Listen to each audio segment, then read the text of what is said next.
Sir Sanderson. Je parie que vous allez mettre l'ambiance. Vous n'avez pas idée. Bonjour tout le monde et j'espère que ça va. Bienvenue à toi dans la Blobverse. Aujourd'hui on est là pour parler de Hocus Pocus 2. Et oui, la suite des Sir Sanderson. Personnellement je suis très fan du premier. Quand j'étais gosse je me le matais tout le temps. Donc j'avais même peur de carrément ne pas avoir un avis objectif du tout. Et c'est peut-être le cas mais pas de la façon dont vous le pensez. Car pour moi Hocus Pocus 2 est réellement un échec, une grosse déception. Bien que je n'en attendais pas grand chose, je ne m'attendais pas à ce qu'il détruise autant le film de mon enfance. Avant de commencer cette vidéo critique sur Hocus Pocus 2, surtout n'hésite pas à t'abonner. On fait plein de vidéos réactions, plein de critiques sur ma chaîne et on fait même des shorts d'1 minute qui parlent des actus ciné. Donc surtout n'hésite pas à t'abonner car pour moi c'est beaucoup de travail et pour toi c'est le meilleur moyen de le soutenir. Encore merci et maintenant on passe à la critique de Hocus Pocus.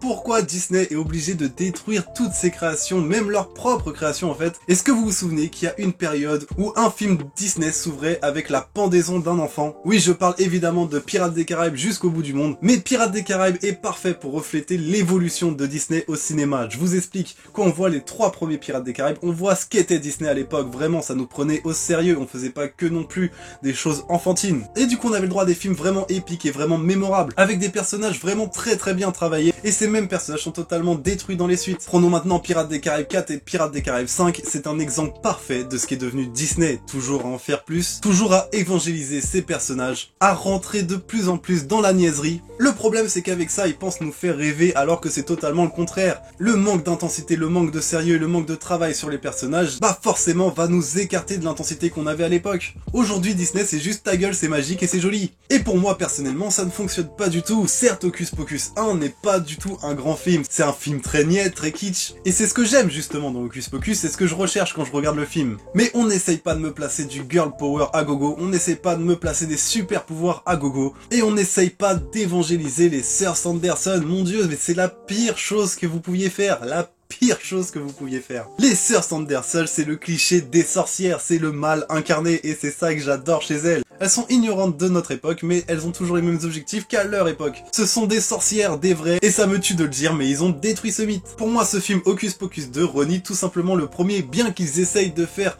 un nombre incalculable de références au premier.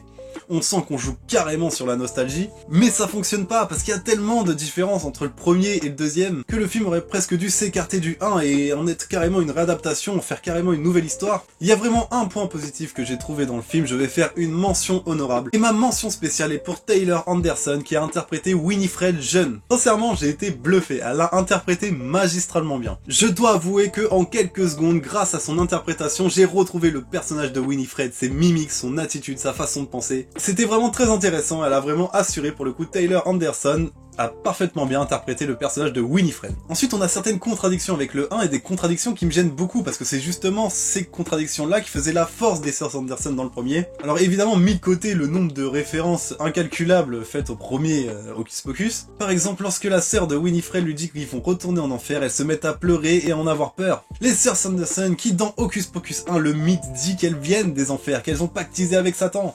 Et d'ailleurs, lorsqu'elle rencontre un homme dans Hocus Pocus 1 déguisé en Satan, elle le vénère, elle le pense pour le vrai et l'admire, l'acclame.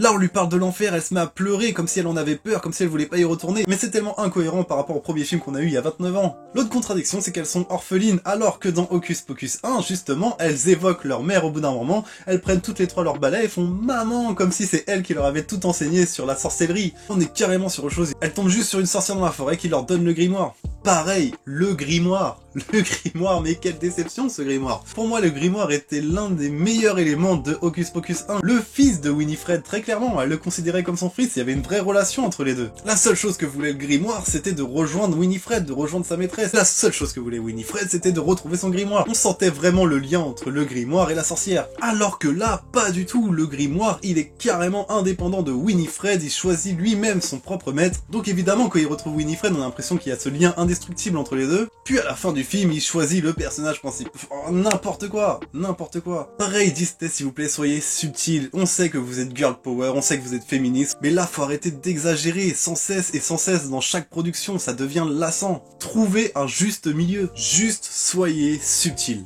Un minimum de subtilité, ce serait vraiment parfait. Et essentiellement avec leurs vannes. Les vannes d'Hocus Pocus 1 étaient subtiles pour la plupart. Elles passaient bien, elles étaient smart, elles parlaient aux deux générations. Là, sincèrement, si t'es pas un gosse, tu te fais chier, tu te marres à peine. À part les vannes qui fonctionnent, mais exactement les mêmes que Hocus Pocus 1, c'est-à-dire les sœurs Sanderson qui découvrent la technologie d'aujourd'hui. C'est marrant, tu souris. Mais déjà, c'est tellement moins bien amené que dans le 1, que tu souris à 3 vannes sur 29. En fait, tout est moins bien amené, tout est moins bien travaillé. Faut savoir que les sœurs Sanderson, quand elles débarquent, elles se mettent à chanter direct. Mais j'ai même pas compris cette phase. Dans le 1, il y avait un contexte qui faisait qu'elles chantaient. Elles aiment chanter pour ensorceler, ok. Mais là, elles viennent d'apparaître, elles chantent, elles sont toutes seules dans la forêt. Ah, vraiment, il y a beaucoup de choses qui m'ont fortement agacé. D'ailleurs, la fameuse scène où ils chantent, bah, ce n'est plus la musique I'm Gonna Spell on You, évidemment. Ils ont réinterprété la chanson One Way to Another. Mais ça, encore, ça peut fonctionner un minima, même si je préférais largement I'm Gonna Spell on You. Mais ce qui m'a dérangé aussi, c'est que là, ils les ensorcellent pour qu'ils aillent retrouver le maire. Donc du coup, ils ont une quête, donc là on les voit vraiment en mode zombie. Dans Hocus Pocus 1, ils ensorcelaient les parents pour pouvoir s'occuper des enfants. Donc ils ensorcelaient les parents qui étaient à une soirée d'Halloween. Mais les parents n'étaient pas forcément conscients d'être ensorcelés, c'est ça qui était marrant justement. Ils dansaient sans s'arrêter, sans en pouvoir, mais c'était toujours eux, on pouvait toujours leur parler, on pouvait toujours leur adresser la parole. Là c'est des zombies qui font des pas de danse dans la ville, puis en plus ils servent à que dalle, c'est-à-dire que ils vont vers le maire. Une fois qu'ils ont trouvé le maire, au lieu... Moi je pensais qu'ils allaient le capturer et l'emmener au Winifred. Non, non, non. Ils touchent le maire et du coup ils sont plus ensorcelés. Ah bah on a trouvé le maire, c'est bon, hop, on se casse. Et c'est quoi ces conneries, sincèrement? Ah, moi qui étais si heureux de retrouver mes sœurs Sanderson, je suis vraiment dégoûté. Pour le coup, les trois actrices, évidemment, maîtrisent leur personnage. On a l'impression que le personnage de Winifred n'a jamais quitté Betty Whitler, et que le personnage de Sarah n'a jamais quitté Sarah Jessica Parker. Tout comme Kathy Najimy, qui interprète toujours aussi bien Marie avec sa bouche de travers. Vraiment, les sœurs Sanderson, je les adore. Malheureusement, le scénario ne colle pas du tout. Parlons maintenant du perso principal. Je n'ai même pas retenu le prénom. C'est une fille, mais je n'ai même pas retenu le prénom, et ce n'est pas grave. Parce que sincèrement, c'est pas marquant. En fait, c'est juste une nouvelle génération de sœurs Sanderson, mais gentilles. D'ailleurs, lorsqu'elle se rend compte qu'elle a des pouvoirs, sincèrement, les gars, mais soyez subtils. Déjà, le fait que le perso principal se retrouve comme par hasard est elle aussi une sorcière, enfin... On s'en fout de la legacy, c'est pas ça qu'on veut. Dans Hocus Pocus 1, c'est une bande de gosses qui a ramené des sorcières à la vie et qui galèrent pendant tout le film pour essayer de les faire partir.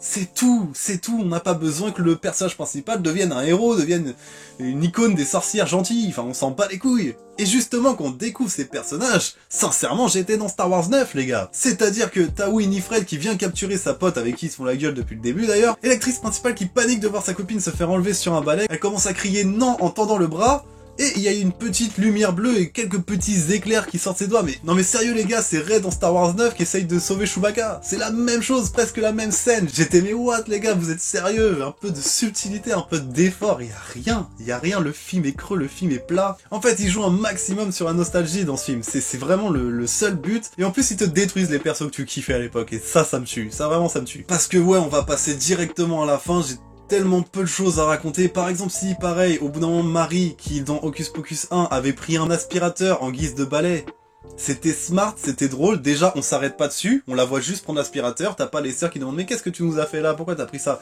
Non, juste tu vois qu'elle prend l'aspirateur et ça suffit pour que toi tu souris derrière ton écran, t'as pas besoin qu'on t'en parle, qu'on t'en fasse une explication dessus. Mais là, elle prend des aspirateurs qui avancent tout seul et elle te dit c'est le seul balai qu'elle ait trouvé. À quelle heure Marie s'est dit que ça, c'était des balais? À quelle heure? Il n'y a même pas de manche, c'est juste 2 cercles au sol. Je vois même pas comment elle a pu se dire tiens je vais tester ça pour s'envoler, tu vois, je vois même pas le lien, je vois même pas comment ils nous ont sorti ça. Je comprends l'idée de faire Caris c'est l'aspirateur nouvelle génération, mais c'est naze, ça fonctionne pas, ça sort du cul, c'est débile. Et carrément les aspirateurs vont avoir un rôle important dans le film, c'est ça qui est fou en plus. C'est qu'au bout d'un moment elles se font se faire encercler par un truc de sel, et heureusement qu'il y a les aspirateurs qui suivent partout Marie pour nettoyer le sel. Non mais...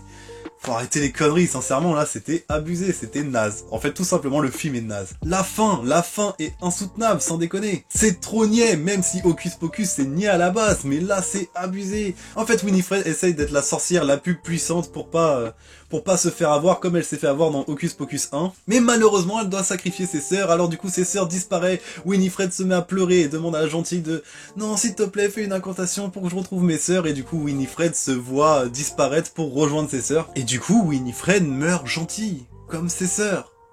Mais putain! À la fin du 1, fallait que le soleil se lève pour les détruire! Le dernier mot de Winifred à la fin du 1, c'est grimoire! Elle veut son grimoire! Elle veut à tout prix rester vivante pour continuer à manger des gosses! Là, on est clairement sur une rédemption du personnage! Sur une rédemption de Winifred! Mais pourquoi vous faites ça? On n'a pas besoin de ça! On n'en veut pas de ça! En fait, on n'en veut pas de ça! C'est pas pour ça qu'on kiffe les sœurs Sanderson! Au contraire, justement! Mais comme je vous l'ai dit au début de cette vidéo, Disney cherche à évangéliser tous ces personnages. Et malheureusement, ils ont évangélisé les sœurs Sanderson. Et pour moi, rien que ça, ce film ne mérite même pas d'exister. Même si j'avais bien aimé la storyline avec par exemple celui qui a récupéré leur maison pour en faire une boutique, car il les a vus dans Hocus Pocus 1, c'était l'un des gosses qui se faisait manipuler. Du coup, il a chopé le grimoire et en fait, il a reconstruit une bougie à flamme noire. C'était plutôt cool en soi, cette story-là, elle était plutôt crédible dans l'univers d'Hocus Pocus. Mais tout le reste, pour la plupart, est réellement acheté à la poubelle et c'est vraiment dommage. Donc pour ça, merci Disney d'avoir saccagé encore un autre de mes films d'enfance. Évidemment, il me suffit de ne plus regarder Hocus Pocus 2 et de m'arrêter qu'au 1, ce que je vais clairement faire. Si toi aussi tu n'as pas du tout aimé Hocus Pocus 1, ou si au contraire tu as adoré et que tu as perçu le film totalement autrement que moi, je suis très intrigué que tu me le dises en commentaire et qu'on en parle tranquillement. Mais en tout cas, si tu apprécies mon travail, surtout n'hésite pas à t'abonner. C'est vraiment le meilleur moyen de soutenir la chaîne et pour toi c'est que quelques secondes, mais pour moi ça représente énormément. On se retrouve demain pour la critique de House of the Dragon. En attendant, tu prends soin de toi et moi je te dis à la prochaine. Ciao!